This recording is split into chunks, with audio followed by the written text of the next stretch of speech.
husband tormented me because I was not letting him enjoy his youth and open our marriage. Now he's regretting it because I enjoy it more than he does. My husband and I met in college and married a few years later. He was the typical school nerd with large glasses and a skinny body. We knew each other through mutual friends and got close because I helped him avoid his bullies. They say I have a smart mouth, and his bullies will walk away whenever they see he's with me. I told him he needed to change his style and get in shape because that would also help him. He said that I changed his life and courted me. Initially, I was hesitant, but I thought he was a nice guy overall, and there was nothing to lose in trying. He was my first in everything, and he proposed right after graduation. I told him that I'd like to have 3 kids. That's very ideal for me, but he said he doesn't want to because fatherhood is not for him. He said that he hates kids and they are too pricey. 6 years into marriage, I always find him in deep thought. When I ask him, he'll say that he's just tired. But while I was making dinner one night, he said he regretted that he never got to explore the bachelor life since we had been together since mid-college. He has had 2 partners before me. He is my only partner, and I am perfectly content with that. Not too long after that, he jokingly suggested an open marriage since it is what everyone is doing these days.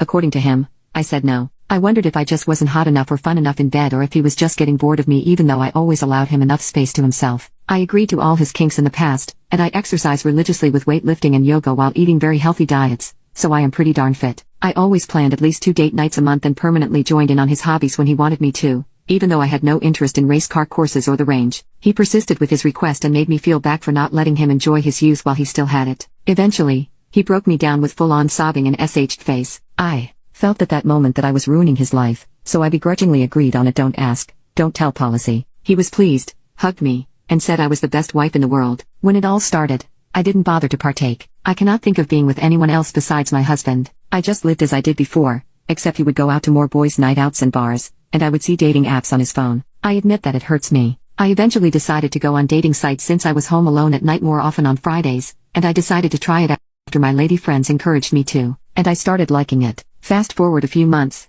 and now, when I tell my husband I can't keep him company during his hobbies, he starts to get annoyed and wants to know about what I am doing, and when I just mention, oh, just a date, he looked perplexed and demanded more details despite the don't ask, don't tell policy. As months pass, he gets furious and decides to close the marriage. I met some charming, friendly men who seemed to appreciate my company and want to do things I wanted to do, so I said no, and then the guilt tripping started again. Now he says he wants a baby, and I should stop this because it won't be good for our future children to grow up with parents doing this sort of stuff. I felt a surge of confusion and anger. Here was a man who had, for years, resisted the idea of having children. Now, after opening our marriage at his insistence and watching him thrive while I was left to struggle with the emotional aftermath, he suddenly wanted to close the marriage and have children. His inconsistency was maddening. I confronted him. You can't just change your mind about everything and expect me to follow suit without considering my feelings. You wanted an open marriage, and now that I'm finding my own happiness, you want to close it and have kids? This isn't fair. He looked taken aback but quickly shifted to a defensive tone. I realize now that I was wrong. I want us to be together and fully committed,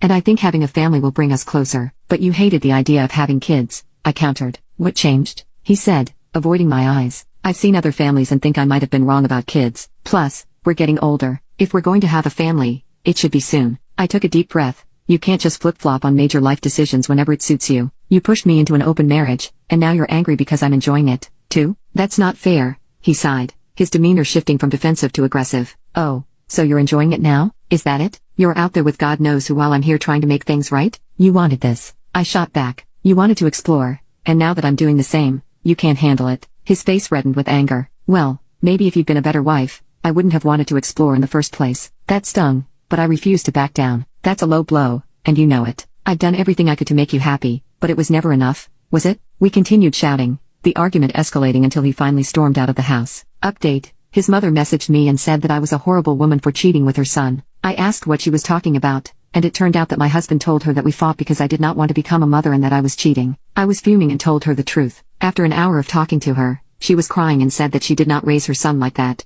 I told her I could send screenshots of some of his night outs. Then he messaged me and said I did not have to tell his mom about our situation. I said he did it to himself and is a coward who only thinks about himself. I hung up on him. Tomorrow, I will seek a lawyer to end all of this, after my lady friends encouraged me to.